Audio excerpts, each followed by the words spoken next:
I've had our path of examining XANDRIA's history in a collaborative respect planned out for some time, and there are a couple of pieces I've been mulling over based on first approach.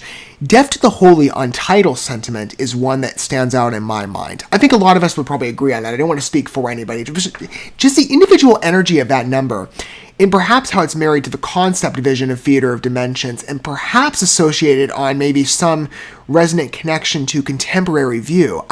There's a sentimentality to the way that's communicated I find extremely approachable and unique and adventurous. And with XANDRIA, I quite respect their delivery as artists. There's been the story I've awarded to them in any era we've investigated, and we're taking a deep dive together through perusing their history of different eras of the lineup, and different voices in particular because of that, notably with the vocalist credits. And I'm somebody that with the XANDRIA vantage point, in any piece I've experienced, I have a footing in every space of favorability, with whether it be Manuela Crowler, where we started again just in a timeline perspective, or where we're in the midst of with Diana von Giersberg and a new real favorite of mine, as well as what brought me into the XANDRIA world through Amber Voorhees and her membership of the group and present standing with The Wonder Still Awaiting. I happen to like every era, and I know there's quite a mixture of you in the XANDRIA fan base, but, it's true to the credit of any number I've recognized from any artist here. Each piece I've loved, and in a collaborative respect, it is best enjoyed that way, especially on initiation experience, and that's the path we've taken for the most part with XANDRIA, with some light exception, but generally, our journey together through Theater of Dimensions is going to match that path, and I think based on the setup to where the heart is home, we are in for quite a rewarding experience, again, just on temptation of symphonic metal prowess. That's what I believe of XANDRIA's voice on music and on vocal tracking.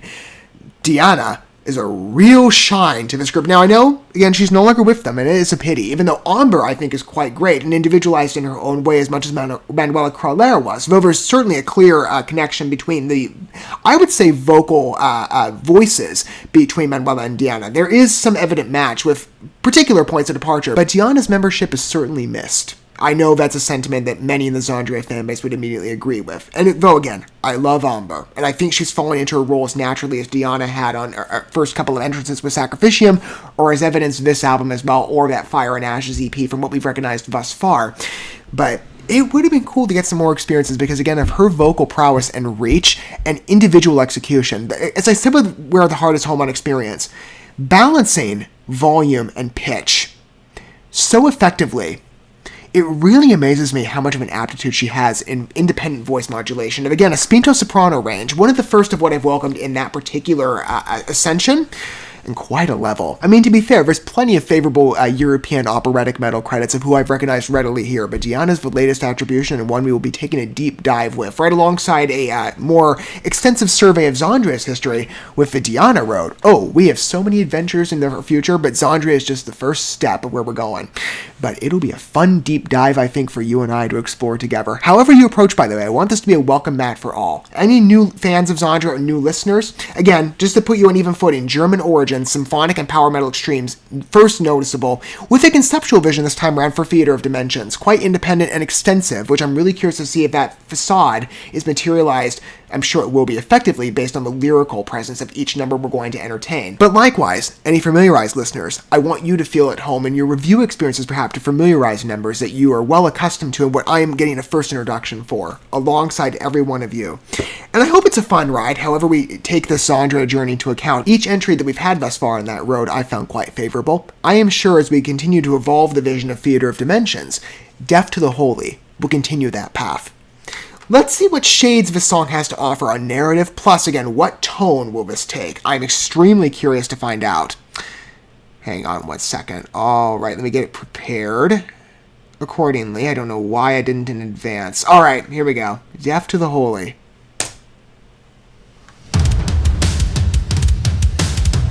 Rougher tone, perhaps. Good footing, though, on this. I love the isolation with the percussion.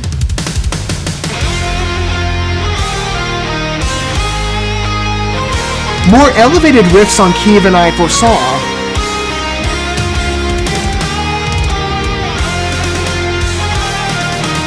Thorough builds, match a bit of a fanfare pattern. Great lead.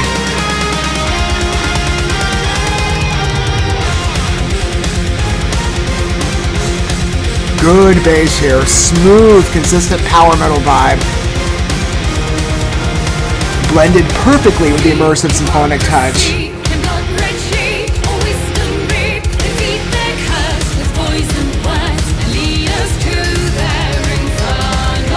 Diana's pitch is much lighter here. It's interesting.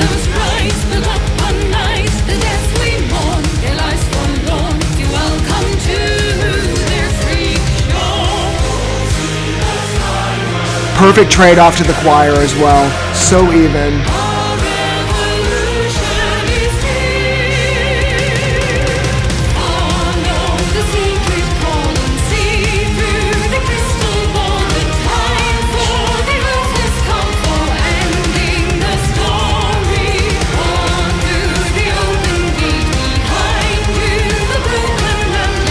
Consistent form in the chorus sections. Effective villain structure. Rest in the melodic, not as much of a reach there.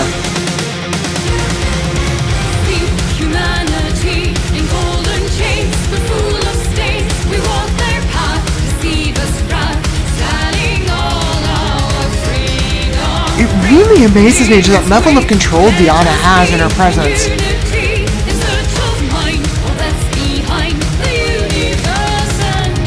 She could pronounce her voice at a much deeper threshold, but she chooses here not to.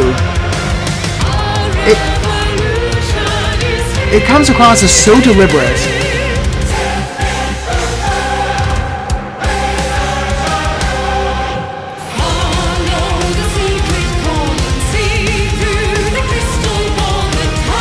This has a great story time vibe to it, doesn't it? Again, establishment of lore, great thorough navigation on narrative. Even pace.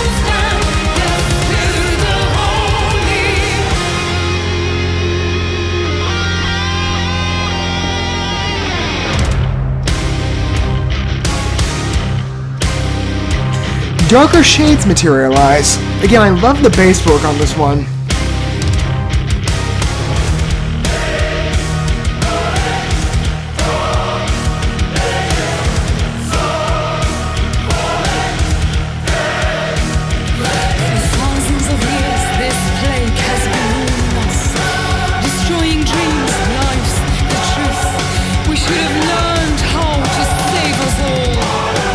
Perfect match between choir and spoken word.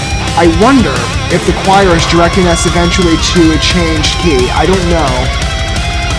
That could be cued. Great riff presence, by the way. Quite rapid. Loved it. No, maybe not. I think we're going to return. We have one more chorus to go, I believe.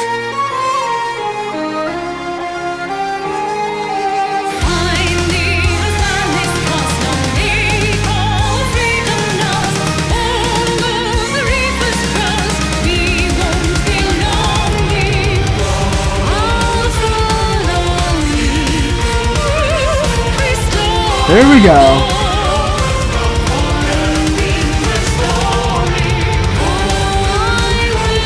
I was going to say we have a song that rests in the entirety of a melodic range, but apparently not.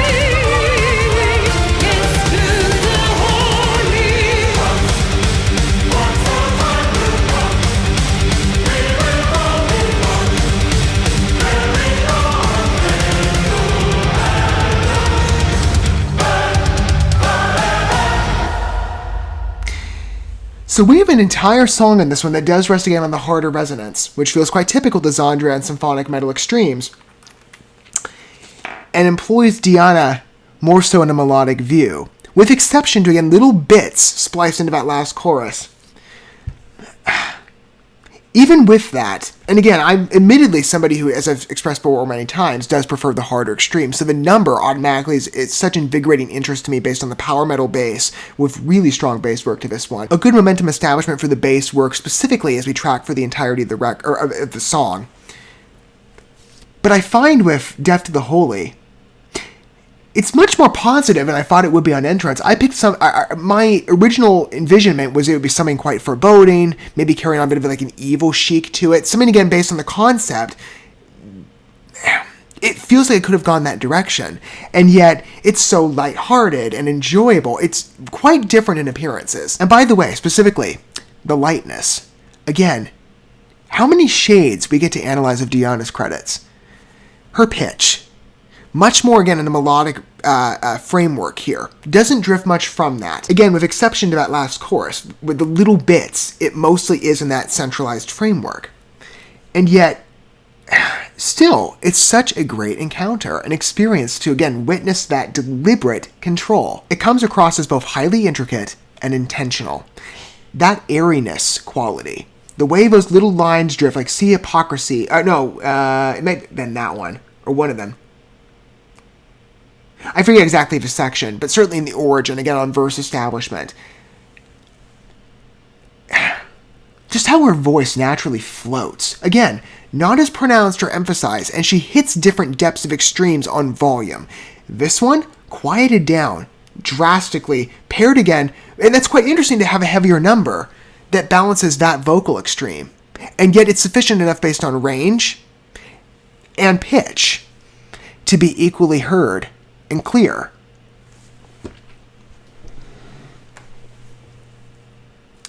That mixed match of extremes, again, a harder number paired with the melodic, centrally, on lead vocal presence is really interesting to me. That duality, it may be an unexpected contrast on form from what we're normalized to of XANDRIA. But I think it's welcome. I like the adventurism of that one. It didn't go the direction I thought or foresaw that it would, but I welcome its subversive destination. I quite like it, in fact. Different tailoring, well managed though, and again, that control and precision to Diana's vocals really impresses me. And again, there's many leading ladies in the European metal variety of operatic capability that have just floored me in their adventurism and talent proficiency, but Diana quickly becoming an advanced favorite, no doubt, and I'm sure that the deep dive we're in the midst of taking, with respect to Theater of Dimensions and any steps hereafter, are going to express a similar strength and aptitude. Again, a specific variety in the way she places her vocals. Perfectly demonstrated here to a number that is evenly balanced on score energy. Carries with it a bit of a different ambiance than expectation might lead you to believe, especially if you have a general sense of the concept of Theater of Dimensions. You think this could drift into the ominous presentation, and it doesn't tonally. It remains in a positive, happy, joyous form, and the vocals match beautifully. It's such an even pairing and association, but a fitting one. XANDRIA always impresses me again on the articulation of their voice. However it's designed and mandated, it's well exercised. I'm sure many of you would agree, though I don't want to speak for anybody. Feel free to chime in down below on your personalized opinion and your point of approach if you wish to, longtime fans or initiate perspectives alike. Deaf to the Holy is a very interesting number, I think. Doesn't go the original path I foresaw it would, but equal capability. Certainly with 2 numbers into the entrance that we've had on a full album survey with Theater of Dimensions. I expect this is going to be quite a promising ride, and 2 steps in, we have a perfect establishment on voice. Coming up next with, what's our subsequent third track? Forsaken Love. Okay, there could be a twist on that one. I mean, I don't know. Is there? Will it maintain the same tone? I guess we'll see for ourselves. But even with points of deviation on first approach to a number, XANDRIA still delivers on voice. Again, I expect that on every temptation I have in humoring their works, and they never prove me wrong. Certainly not thus far in our journey at this present moment with Theater of Dimensions. Not at all. Thank you so much for watching this video. Before you bounce, feel free to drop a like and comment, subscribe to this channel with a ding on the bell, and share this video with your friends. And consider checking out the description here. There you'll find links to my other channels, as well as addresses to my other social media accounts and ways you can help support my work if you feel so inclined. May God bless you, and looking forward to when our paths cross again.